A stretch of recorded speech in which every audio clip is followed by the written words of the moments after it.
दोस्तों ये कहानी है एक माल आंटी की जो लगभग 39-40 साल की है, जिसको इस केचवे जैसे लड़के से इश्क हो जाता है, जिस केचवे को वो अपने फायदे के लिए इस्तेमाल करती है ताकि ऑफिस में उसे प्रमोशन मिल सके। पर वो बात जब इस चमन को पता चलती है तो वो उससे अपना सारा लेन देन बंद कर देता है। मूवी की शुरुआत होती है और हम देखते हैं रेनू रापचिक नाम की एक आंटी को, जो कि एक मैगजीन में राइटर का काम करती है। और मुझे समझ में नहीं आता कि ये मैगजीन में काम करना इन चूतियों के लिए लिविंग सिंबल है क्या, क्योंकि कोई भी पुरानी सी घटिया सी रोमांटिक मूवी उठाकर देख लो, साली हर लड़की मैगजीन में ही काम कर रही है, भीड़।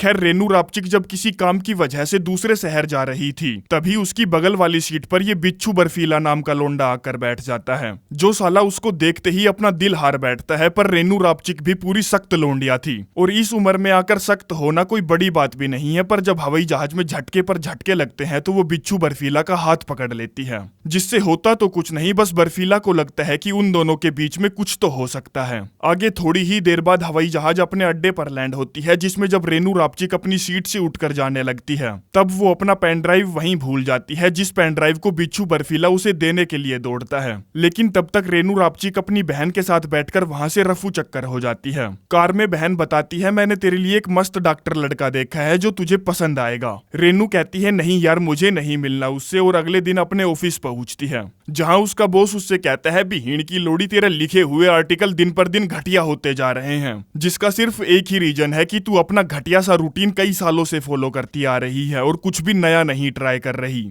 जब तक तू कुछ नया नहीं ट्राई करेगी तब तक तू कुछ नया लिख भी नहीं पाएगी। अपनी साथी को ही देख ले, देख कैसे ठुमके लगा रही है, वो हमेशा कुछ ना कुछ नया ट्राई करती रहती है और हमेशा उसके लिखे हुए आर्टिकल सबको पसंद आते हैं। अब बॉस की ये बातें उसे कुछ नया करने के लिए प्रभावित करती है, तो वो अपने सिस्टम पर काम करने के लिए बैठती है, जहां उसे पता चलता है कि उसका पेन ड्राइव खो गया है। तभी उसकी नजर एक पर्ची पर पड़ती है जिस पर बिच्छू बर्फीला ने अपने नंबर लिख रखे थे। मतलब कि आप मान सकते हो उसकी ये छिछोरा वाली हरकत थी, जैसे कि करते हैं ना वो नए नए जवान हुए लोंडे जो बाथरूम में अपना नंबर लिख देते हैं, ये सोचकर कि कोई लड़की उन पर फोन करेगी। खैर रेनू रापचिक उस नंबर पर फटाफट कॉल करती है, जो गधेड़ा उसकी आवाज सुनते ही उसे पहचान जाता है और कहता है, तेरी पेन ड्राइव मेरे पास है, आजा और ले जा। रेनू पूछती है, भड़वी के ये तो बता तू है कहाँ, जो उसको किसी क्लब का ठिकाना बताता है, जिससे मिलने वो वहां पहुंच जाती है, जहां उसके ऑफिस की 2 लड़कियां भी मौजूद थी, जो उसको यहाँ देखकर दंग रह जाती है कि ये साली आंटी यहाँ क्या कर रही है। रेनू बिच्छू से कहती है, चल फटाफट मेरा पेन ड्राइव दे और मुझे यहाँ से कटने दे। वो कहता है, पेन ड्राइव मेरे पास है पर वो यहाँ नहीं है, घर पर है। रेनू कहती है, भड़वी के तूने सुबह सुबह टट्टी छत पर सुखाकर उसका चूर्ण बनाकर नशा किया था क्या, जो तूने मुझे यहाँ बुला लिया। चल पार्टी वार्टी छोड़, तेरे घर चलते हैं, मुझे मेरा पेन ड्राइव अभी के अभी चाहिए। जिसको बिच्छू बर्फीला अपनी स्कूटी दिखाता है और उसमें से हेलमेट निकालकर जब उसको पहनाने लगता है तो वो दूर से देखने पर ऐसा लग रहा था जैसे कि उन दोनों के बीच में चुम्मा चाटी चल रही हो, जो देखकर रेनू रापचिक की ऑफिस वाली लड़कियां उनकी फोटो खींचकर इंटरनेट पर अपलोड मार देती है। उधर घर पर बिच्छू बर्फीला उसे उसका पेन ड्राइव दे देता है, जिसको वो किसी भी तरह का थैंक यू वैंक यू बोले बिना ही जब वहां से जाने लगती है तो बिच्छू अपनी गींड भींचकर उससे पूछता है, क्या तू मेरे साथ कॉफी पीने चलेगी, कॉफी नहीं तो कोका कोला ही पीने चल ले यार। जो उसको ये कहकर मना कर देती है कि साले पहले अपनी लुल्ली को औजार तो बना ले, थोड़ा सा बड़ा तो हो जा, बहुत छोटा है तू मेरे लिए। जिसके बाद अगले दिन रेनू रापचिक जब अपने ऑफिस पहुंचती है तो देखती है वहां काम करने वाले उसे तिरछी नजर से देख देख कर हंस रहे हैं, जो सब उसको समझ में नहीं आ रहा था कि साला उन्होंने ऐसा मुझ में क्या देख लिया कि वो टेढ़े टेढ़े देख रहे हैं। तभी वहां उसकी असिस्टेंट आती है, जिससे रेनू पूछती है कि क्या बात है, क्या चल रहा है यहाँ। वो बताती है, बिहिणचो तेरी एक जवान लोंडे के साथ चुम्मा चाटी करते हुए फोटो इंटरनेट पर वायरल हो चुकी है। जो फोटो देखकर उसको झटका सा लगता है कि लोग साले कुछ भी वायरल कर देते हैं। आगे ये बात जब रेनू रापचिक के बॉस को पता चलती है तो उसे बहुत अच्छा लगता है कि चलो ये साली अपना बोरिंग सा रूटीन चेंज कर रही है, कुछ नया लिखने के लिए, कुछ नया ट्राई करने के लिए। अब अपने बॉस को उसकी ऐसी हरकत पर खुश होता देख ये सब वो जारी रखना चाहती थी, जिस पर अगले दिन वो होट मस्त लुक में छोटे छोटे कुल्ले मटकाते हुए बिच्छू बर्फीला के कॉलेज पहुंच जाती है और उससे पूछती है, भड़वी के क्या आज रात को तू फ्री है। वो कहता है, फ्री भाई मैं तो अखंड ठाली हूँ, कुछ नहीं है मेरे पास करने के लिए। जिसको रेनू रात के समय अपना बॉयफ्रेंड बनाकर ऑफिस की पार्टी में ले जाती है, जहां उसको एक जवान लोंडे के साथ घूमता फिरता देख सबके पिछवाड़े में ना जाने कौन सी खाज मच रही थी कि वो उसे घूरे जा रहे थे। जिसके बाद अगले दिन वो उसको अपने साथ एक फैशन शो में ले जाती है, जहाँ जब रैंप वॉक चल रहा था तब एक मॉडल हील्स टूटने की वजह से गिर जाती है, जिसको बिच्छू बर्फीला तुरंत उठाने के लिए दौड़ता है, जो सब रेनू रापचिक की सीईओ भी देख रही थी। रैंप रैंप वॉक के बाद एक पार्टी होती है, जिस पार्टी में रेनू बिच्छू बर्फीला के साथ मस्त लिपटम लिपटाई वाला डांस करके अपने बॉस को दिखाती है ताकि उसे ये लगे कि वो अपने रूटीन से बंधी हुई नहीं है।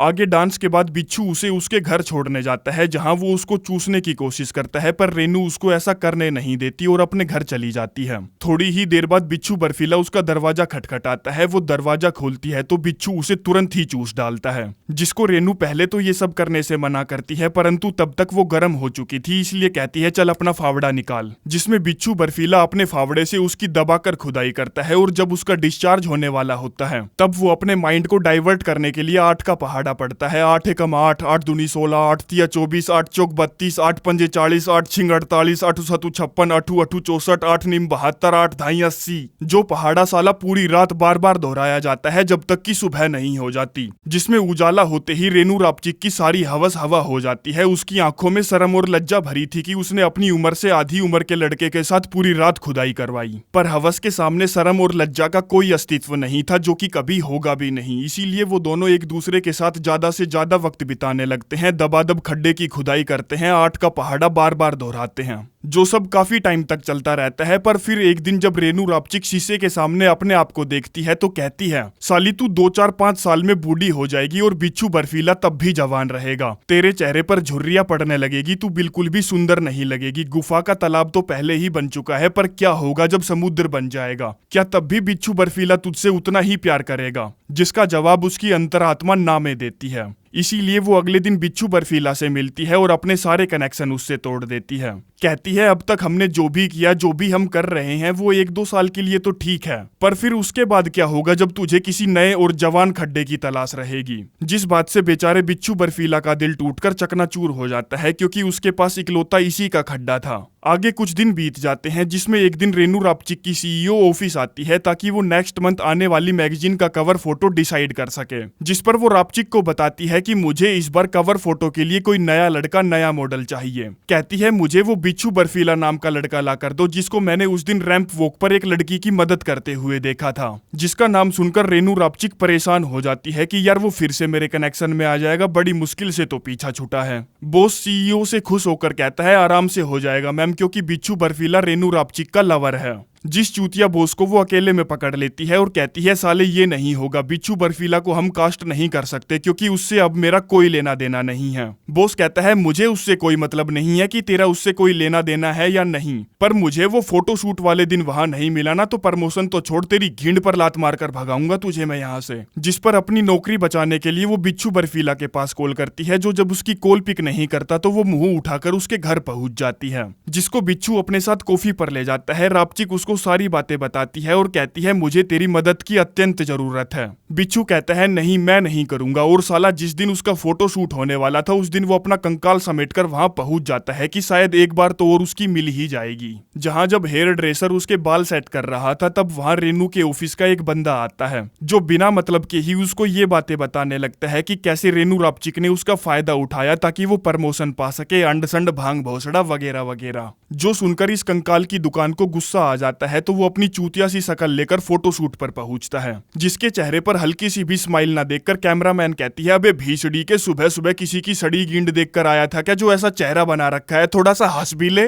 वो कहता है भीड़ की लोड़ी तमीज से बात कर वरना साली यहीं पानी में पटक कर पेल दूंगा, भीड़ जो बन रही है कैमरामैन की गिंड। अब इस बात से कैमरामैन को भी गुस्सा आ जाता है तो वो कहती है मैं इस भीड़ के लिंड क्रांतिकारी की फोटो नहीं खींचूंगी, इस साले चूतिये में बोलने की तमीज ही नहीं है। वो कहता है साली कुतिया किसी कुत्ते का ले ले, मुझे नहीं खिंचवानी फोटो, और गुस्से में वहां से जाने लगता है तो रेनू रापचिक उसको रोकने के लिए पीछे पीछे दौड़ती है। वो कहता है साली तूने मेरे साथ बिल्कुल भी सही नहीं किया, मेरे साथ प्यार का नाटक किया, वो भी सिर्फ इसलिए ताकि तू रत्ती सा प्रमोशन पा सके। जो बातें रेनू का बॉस और वहां खड़े जितने भी काम करने वाले लोग थे सुन रहे थे, जिसकी वैसी हरकत देखकर बॉस को लगता है कि इसने उस बेचारे भोले भाले कंकाल की दुकान का तो चूतिया काटा ही, साथ में मेरा भी काटा, जिस पर वो उसे लात मारकर नौकरी से निकाल देता है। आगे कुछ टाइम बीत जाता है जिसमें नौकरी भी जा चुकी थी और बिच्छू बर्फीला भी जा चुका था, तो अकेलेपन में उसे एहसास होता है कि उसने उस लोंडे के साथ बिल्कुल भी सही नहीं किया। जिसके साथ साथ उसे ये भी फील होता है कि उन दोनों के बीच में जो भी था वो सिर्फ जिस्मानी नहीं था, वो प्यार था, जिस प्यार को वो अपने हाथ से जाने नहीं देना चाहती थी। इसीलिए मुंह उठाकर वो उसके क्लासरूम में पहुंचती है और सबके सामने अपने प्यार का इजहार करती है।